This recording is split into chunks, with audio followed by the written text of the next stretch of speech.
देश ही नहीं बल्कि दुनिया की सबसे यंगेस्ट सीरियल किलर की कहानी है। सबसे छोटा सीरियल किलर जिसके नाम रिकॉर्ड दर्ज है, ये उसकी कहानी है। अब आप सोचिए कि एक बच्चा वो सीरियल किलर बन जाए तो उसके दिमाग में क्या चलता होगा, क्या सोचता होगा, क्यों वो कत्ल करता है। और सबसे बड़ी बात कि ये सच्चाई अगर उसके माँ बाप या उसके जानने वाले को पता चले तो वो उसको लेकर क्या सोचते होंगे। ये सोचते होंगे कि बच्चा है, चलो माफ कर दे। क्या उन्हें डर नहीं लगता होगा खुद कि बेशक उनका बच्चा है लेकिन इससे खून करने की आदत लग चुकी है तो कल को उनको भी खतरा हो सकता है। और उस बच्चे के दिमाग में क्या चलता होगा, क्या उसे इतनी अकल होगी, इतनी समझ होगी कि वो सही और बुरे का फैसला कर सके और उसे पता चल सके कि ये जो कर रहा है ये क्या है, कत्ल के लिए कौन सा कानून है, क्या सजा है, क्या पुलिस है, क्या अदालत है। ये कहानी ऐसी सीरियल किलर की है जिसे शायद ना पुलिस के बारे में जानकारी थी, ना अदालत के बारे में, ना आईपीसी सेक्शन 302 के बारे में, न इस बारे में कि सामने वाले को जो वो मार रहा है तो उसकी जान जा रही है और जान लेना जुर्म है। उसे कुछ भी पता नहीं। और सबसे खतरनाक बात यह कि सीरियल किलर के हाथों हुआ पहला जो 2 कत्ल था, उस 2 कत्ल के कुछ राजदार थे, उन्हें पता चल गया था कि यह कत्ल किसने किया है, लेकिन उन्होंने इस राज को छुपा लिया। उन्होंने कहा कि यह फैमिली मैटर है। शायद ऐसा और कभी नहीं हुआ इससे पहले। एक बच्चा अगर चोरी करता है, शरारत करता है, कुछ और चीजें करता है, हम सभी ने बचपन में किया होगा, पिटे भी, डांट भी खाई। और कई बार ऐसा होता है कि शरारत जो करते हैं तो माँ बाप कुछ बार नजरअंदाज भी कर देते हैं, लेकिन कोई बच्चा खून कर दे, कत्ल कर दे और उसके बाद माँ बाप उसे नजरअंदाज कर दे, उस बात को छुपा ले जाए, ये अपने आप में बड़ी हैरान करने वाली बात है। और ये कहानी नहीं है। बिहार में एक जगह बेगूसराय का रिफाइनरी टाउनशिप के लिए काफी मशहूर है और इसी बेगूसराय के करीब मोकामा भी है जहां से जो डॉन है, 1-2 बड़े नाम पैदा हुए।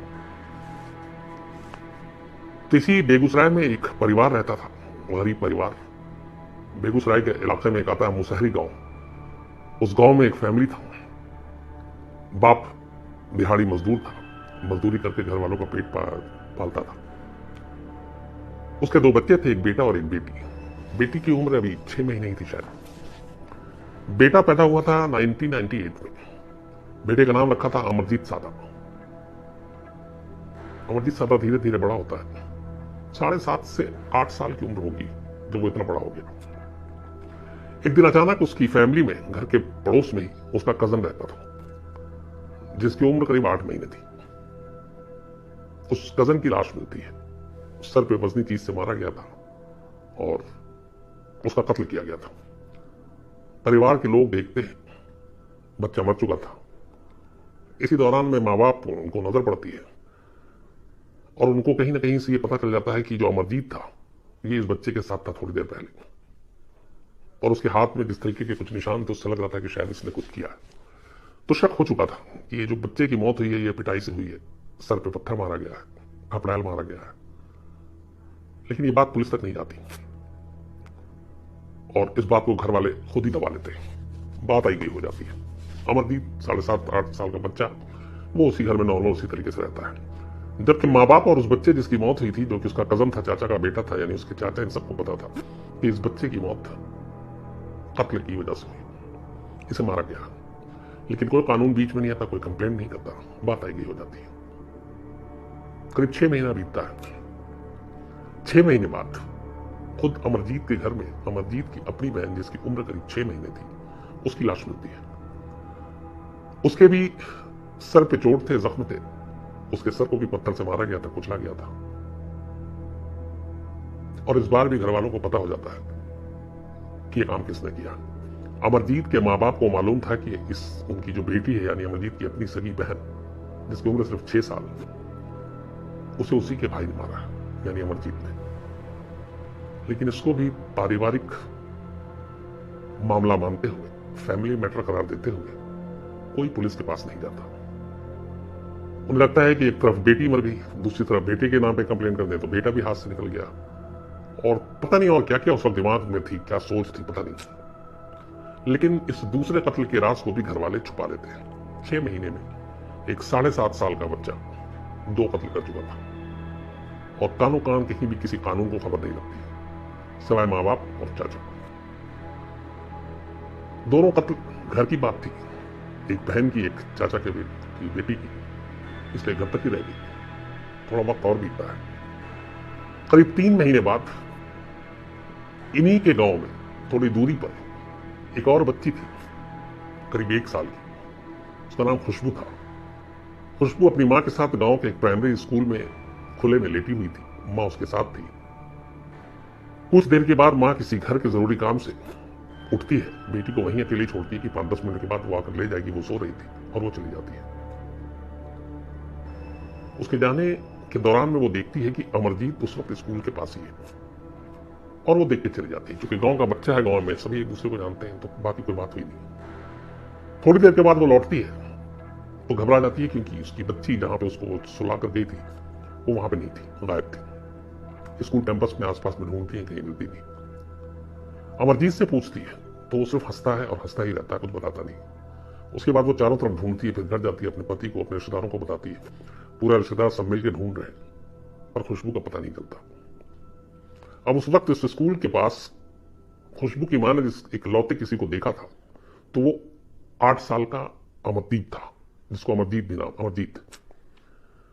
तो उसे ये था कि उस वक्त जब वो गई तब खुशबू के पास वो था और उसके अलावा कोई दूसरा इंसान वहां पे मौजूद नहीं था। जब चारों तरफ ढूंढ लिया और खुशबू नहीं मिली तो खुशबू के घर वाले पुलिस स्टेशन में जाकर रिपोर्ट लिखाते हैं।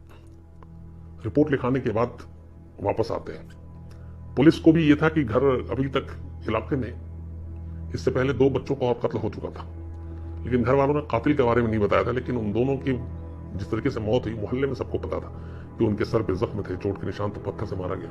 लेकिन पुलिस में कोई रिपोर्ट नहीं लिखाई गई थी। पर यह पहली बार था जब एक तीसरी बच्ची गायब हो गई। तो पुलिस को भी ये कहीं ना कहीं उड़ते उड़ते कानों तक तो खबर थी कि 2 बच्चों का यहाँ कत्ल हो चुका है और लोग दहशत में है। अब ये तीसरी बच्ची गायब है, कहीं इसके साथ भी कुछ अनहोनी ना हो जाए तो उससे और मामला बिगड़ जाएगा।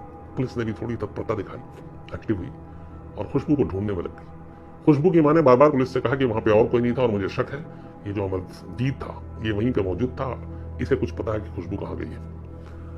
पुलिस वालों ने पहले हल्के में लिया, उन्होंने कहा कि एक 8 साल का बच्चा वो क्या बताएगा और क्या करेगा। लेकिन जब बार बार वो प्रेशर डालने लगी और कहीं से खुशबू मिल नहीं रही थी तब पुलिस ने तय किया चलो इनको दिलासा देने के लिए अमरजीत से भी बुला के पूछताछ करते हैं। इसके बाद पहली बार अमरजीत के पास पुलिस जाती है, जाकर बैठ के उससे बात करना शुरू करती है। अमरजीत लगातार पुलिस वालों के साथ हंस रहा है और सिर्फ हंसता ही जा रहा है। शायद उसे मालूम नहीं था कि ये पुलिस क्या है, वर्दी क्या है, खाकी क्या है, कानून क्या है। पुलिस वालों को भी बड़ा अजीब लगा। वो उससे पूछ रहे हैं कि बेटा तुमने देखा वो खुशबू को कहां गई, और वो सिर्फ हंस रहा और कुछ बता नहीं रहा है। फिर अचानक उसने पुलिस वाले से कहा मुझे बिस्किट दो तो मैं कुछ बताऊंगा, मैं बोलूंगा तब। अभी पहली बार, मतलब इसको क्या कहेंगे, क्या पुलिस के लिए भी एक अजीब इंट्रोगेशन कि जिससे वो पूछताछ कर रही है। एक तो वो बच्चा है, उसे कुछ समझ नहीं है और उसे ये भी पता नहीं कि किस गंभीर विषय पे वो उससे पूछताछ कर रही है। और वो बच्चा है कि सिर्फ मुस्कुरा रहा है और साथ साथ में मुस्कुराने के बाद अचानक बोलता है कि मुझे बिस्किट खिलाओगे तो मैं बताऊंगा। पुलिस को लगा कि ये ऐसे ही बस, पुलिस को अभी तक अंदाजा भी नहीं था कुछ। फिर भी अब बच्चा जिद कर रहा था, पुलिस ने कहा चलो इसकी जिद पूरी कर देते हैं, शायद कुछ क्लू दे दे, कुछ बता दे। पुलिस वालों ने किसी गांव के शख्स को ही भेजा, बोला कि एक पैकेट बिस्किट लाओ। बिस्किट आया, पुलिस वाले ने उस बच्चे को बिस्किट दिया। उसने बाकायदा बिस्किट का वो पैकेट खोला, बिस्किट खाई। फिर पुलिस वाले ने पूछा बताओ। फिर वो हंसा, फिर बोला कि अचानक बिस्किट खाने के बाद मैंने खपड़ैल से उसको मार के सुला दिया। ये उसके लाइन थे। अब पुलिस वाले को समझ में नहीं आया, उन्होंने कहा कहां सुलाया? बोला मैंने सुला दिया। तो अच्छा दिखाओगे नहीं? तो उसने फिर कहा कि तब तक वो बात कर रहा और बिस्किट खा गया। अब पुलिस वाले को बड़ी, मतलब खुद ही समझ में नहीं आ रहा कि ये क्या बात कर रहा है और वो क्या सुन रहे। फिर बोला कि तुमने सब बताओ क्या किया? तो उसने बोला मैंने खपड़ैल से मारा और उसको सुला दिया। फिर बोला अच्छा कहां सुलाया? तो उसने कहा मुझे बिस्किट खिलाओ। फिर उसने कहा मुझे और बिस्किट चाहिए। फिर पुलिस वाले ने बिस्किट मंगाई, उसको बिस्किट दिया। बिस्किट खाने के बाद बोला चलो मैं आपको दिखाता हूं कहां सुलाया। अब पुलिस पीछे पीछे, बच्चा आगे आगे। उसी स्कूल के पास जहां पे आखिरी बार खुशबू को उसकी मां छोड़कर आई थी, थोड़ी दूर पे एक खेत है। उस खेत के पास कुछ झाड़ियां भी हैं साइड में। वो वहां तक गया और झाड़ी के पास जाकर रुक गया। उसने कहा यहां सुलाया। पुलिस वाले आगे बढ़े, उन्होंने देखा एक छोटा सा गड्ढा है। उस गड्ढे के ऊपर कुछ घास और पेड़ वेड़ टाइप के पत्ते वत्ते रख दिए गए। पुलिस ने उस गड्ढे से जैसे ही वो झाड़ हटाई, अंदर खुशबू की लाश थी।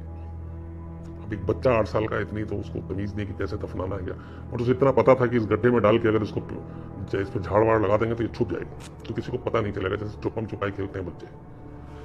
अब अब जैसे उसने बताया कि यहाँ सुलाया और पुलिस उसकी निशानदेही पर खुशबू को बरामद करती है, पुलिस के भी पैरों तले से जमीन निकल जाती है कि एक बच्चा जो बोलता काम है सिर्फ हंस रहा है, बिस्किट मांग रहा है, कहता है खपड़ैल से मार मार के सुला दिया, फिर कहता है मैंने यहाँ सुलाया, मौका वारदात पे खुद ले जाता है, लाश की बरामदगी कराता है। अब पुलिस वाले उस बच्चे का सिर्फ चेहरा देख रहा और उसे समझ में नहीं आ रहा कि वो क्या कैसे रिएक्ट करे।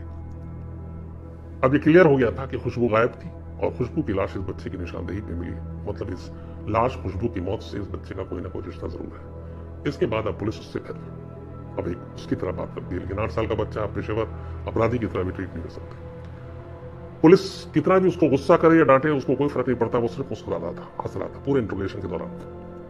और बीच बीच में जब भी फिर कुछ और पुलिस पूछती तो कहते मैं बताऊंगा, लेकिन मेरे को बिस्किट खिलाओगे तब। पुलिस उसके लिए फिर बिस्किट मंगाती और वो फिर उसको बताना शुरू करता।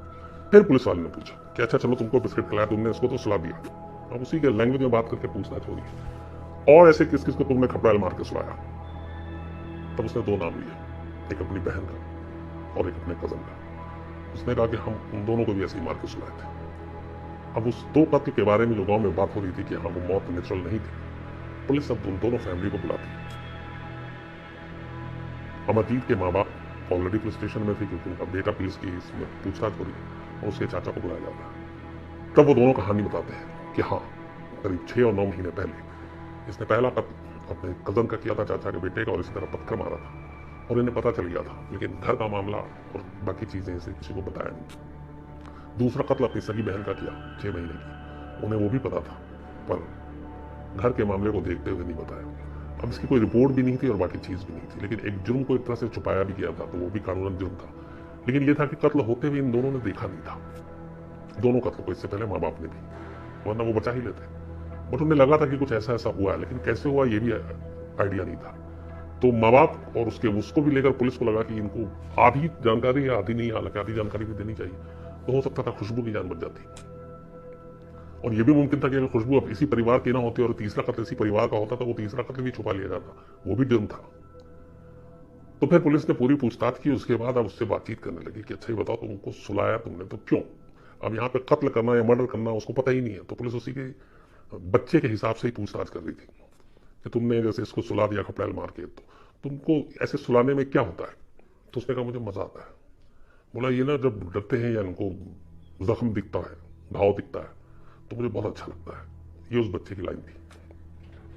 अब ये सारी चीजें सुनने के बाद पुलिस को भी लगा कि ये बच्चा शायद नॉर्मल नहीं है। इसके बाद अलग अलग सेक्रेटरीज इसकी बाकी सारी जांच हुई, उसमें पता चला कि ये थोड़ा सा इसकी कुछ दिमागी एक प्रॉब्लम है। और उसमें जो मेडिकल टर्म में आया वो ये था कि इस बच्चे के अंदर किसी को तकलीफ में देखना, किसी को मुसीबत में देखना, किसी को दर्द में कराना, ये उसको मजा देता था।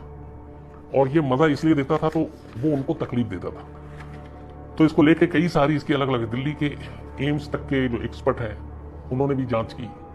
इसके अलावा पटना के तमाम एक्सपर्ट हैं उन्होंने भी जांच की और फिर पता चला कि इस बच्चे के अंदर थोड़ा सा दिमागी रूप से एक बीमारी कह लीजिए, वो बीमारी थी कि जिसमें अपने सामने अपने हम उम्र या उससे कम छोटे उम्र के बच्चों को ये जब देखता कि वो रो रहे हैं या उनके जिसमें से खून निकल रहा है तो उसको बड़ा सेटिस्फैक्शन मिलता था और बड़ा अच्छा लगता था और इसी अच्छे लगना और खुश होता था। एक चीज फिर पता चला कि ये बच्चा जब वैसे अकेला होता था तो हमेशा गुमसुम और खामोश रहता था, किसी से बात भी कम करता था, नहीं करता था और उदास उदास रहता था। लेकिन जब इसने 3 कत्ल की तो इसने बताया कि मुझे सबसे मुझे अच्छा लगता था उनको देख के, मैं हंसता था, मुझे खुशी होती थी। तो शायद उसी लिए ये सारी चीजें करता था। और यही वजह कि पूरे इंट्रोगेशन के दौरान, पूछताछ के दौरान पुलिस वालों ने कहा कि वो बोलता कम था और हंसता ज्यादा था। शायद उसे ये चीज भी अच्छी लग रही थी कि उसको लोग इतना ज्यादा ध्यान दे रहे हैं और उससे पूछ रहे हैं और उन चीजों के बारे में पूछ रहे हैं जिन चीजों को करके उसे सबसे ज्यादा मजा आया था। तो उसकी सारी चीजों को ध्यान में रखा गया। फिर मेडिकल टीम की रिपोर्ट आई और कहा गया कि ये इसका थोड़ा सा दिमागी रूप से ये डिसबैलेंस है और यही वजह है कि इसने एक साथ 3 कत्ल किए। अब कानून ये कहता है कि चूंकि इस बच्चे की उम्र सिर्फ 8 साल, बालिग है नहीं, अपने 18 साल से कम में वैसे ही आपको एक जुवेनाइल की तरह रखा जाता है, हार्डकोर क्रिमिनल के साथ नहीं रखा जाता। और यहाँ तो मामला बिल्कुल ही उल्टा है। यहाँ तो आप चलिए 12, 14, 15 साल का नहीं, ये तो 8 साल का मुश्किल से भी हुआ है। तब इस 8 साल के बच्चे को कैसे रखा जाए, क्या किया जाए, पुलिस के लिए भी अलग परेशानी थी। फिर पुलिस ने कोर्ट से स्पेशली फरियाद की कि इस बच्चे को किसी सुधार गृह में रखने के लिए भी एक अलग कमरा दिया जाए, क्योंकि इसको बाकी बच्चों के साथ सुधार गृह में रखेंगे तो उन बच्चों की जिंदगी खतरे में पड़ जाएगी। कोर्ट के कहने पे फिर इस बच्चे के लिए अलग से कमरा का इंतजाम किया गया और उसको वहां निगरानी में रखा गया कि कहीं ये फिर सारी चीजें ऐसी ना कर दे। दूसरा, उसी वक्त मेडिकल में एक और इसकी रिपोर्ट आई कि इस बच्चे को यही पता नहीं था कि गलत क्या और सही क्या है, तो इसके लिए खून करना, कत्ल करना, उसमें वो फर्क ही नहीं करता था कि ये कुछ गलत कर रहा है। उसे लगता था जैसे नॉर्मल लाइफ है वो जीता है, सभी यही करते हैं शायद। तो कत्ल करने को उसने कभी अच्छा और बुरा की उसमें तराजू में तोला ही नहीं। तो कोर्ट के इसके ऊपर इसको रखा गया। 3 साल से ज्यादा आप उसको रख नहीं सकते थे क्योंकि बच्चा है, जुवेनाइल है। 3 साल के बाद आपको छोड़ना ही था। लेकिन इस बच्चे की इस मानसिक बीमारी को देखते हुए एक बहस हुई कि अगर 3 साल बाद इसको छोड़ दिया गया और यही कारण उसके अंदर रहा तो इसे ये एहसास ही नहीं कि अच्छा कर रहा है या बुरा कर रहा है, और दूसरा वो अपनी खुशी के लिए, मेंटल खुशी के लिए हो सकता और भी कत्ल करता रहे। तीसरा, वो बाहर आएगा और उसे लोग अगर उसके जरिए पता चलेगा कि ये सीरियल किलर है, 3 किलर है, 3 कत्ल किया है, तो उसकी वजह से उसके ऊपर और असर पड़े, वो और ज्यादा खूंखार हो जाए। और उस वक्त तक उसका नाम मिनी किलर तो रख दिया गया था, मिनी किलर। तो लास्ट में फिर ये हुआ कि 3 साल की जगह पे, हालांकि इसके बारे में सारी चीजें फिर गोपनीय रखी गई, वो इसलिए कि जब बाहर आएगा तो फिर तो समाज एक्सेप्ट नहीं करेगा। दूसरा, ये जहां भी जिस इलाके में रहेगा वहां आसपास में लोग डरेंगे, दहशत में रहेंगे। तो ऐसी चीजों में क्या किया जाए? तो एक अनकन्फर्म रिपोर्ट ये आई थी कि 2015 तक इसको एक सुधार गृह में रखा गया, बाकायदा डॉक्टरों की और उन तमाम लोगों की निगरानी में। यानी जब तक कि ये 18 साल का नहीं हो गया, रहना तो इसको 3 ही साल था। लेकिन इसकी इस दिमागी हालत और बीमारी को देखते हुए और उस बीमारी का असर बाहर निकलने पर लोगों पे क्या होगा, इन चीजों को ध्यान में रखकर एक खुफिया गोपनीय जगह पे बिना डिस्क्लोज किए हुए इसको 18 साल की उम्र तक डॉक्टरों की निगरानी में इसकी पूरी इलाज के साथ रखा गया। और 18 साल होने के बाद कहते हैं कि 2015 में इसको वहां से रिलीज कर दिया गया। उसके बाद अब ये कहां है ये किसी को नहीं मालूम। एक नए नाम के साथ, एक नई पहचान के साथ, चूंकि उस वक्त जब ये था तो 8 साल का था, चेहरा तो उसका फोटो है, लेकिन अब ये बालिग हो चुका, बड़ा हो चुका, तो अब हुलिये में भी बहुत फर्क आ गया होगा। लेकिन सिर्फ ये कि समाज और ये जहां जाए वहां पे लोग डरे नहीं, उसकी वजह से उसकी पूरी गोपनीयता रखी गई उसकी पहचान में और नाम में। तो नए नाम, नए पहचान के साथ कहीं है, लेकिन कहाँ है, क्या कर रहा है, अब कैसा है, कितना बदला है, कितना ठीक है, दिमागी हालत अब उसकी कैसी है, इसके बारे में कोई खबर नहीं। शायद गिने चुने कुछ लोगों को मालूम हो तो मालूम हो, और बाकी कोई जानकारी नहीं है। तो ये थी कहानी, न सिर्फ अपने देश की, बल्कि इसके नाम पर रिकॉर्ड है दुनिया के सबसे यंगेस्ट, सबसे छोटे किलर की, सीरियल किलर की, सबसे कम उम्र के सीरियल किलर की, जिसकी उम्र सिर्फ 7.5 से 8 साल के दरमियान थी, जब उसने एक के बाद एक 3 कत्ल किया। अजीब लगता है वैसे सोच कर, एक बच्चे के हाथ से सब कुछ ऐसा हो, और लेकिन ये फैक्ट है कि यंगेस्ट सीरियल किलर का जो रिकॉर्ड है वो बिहार के बेगूसराय के इसी बच्चे के नाम पर। तो आज कहानी में इतना ही।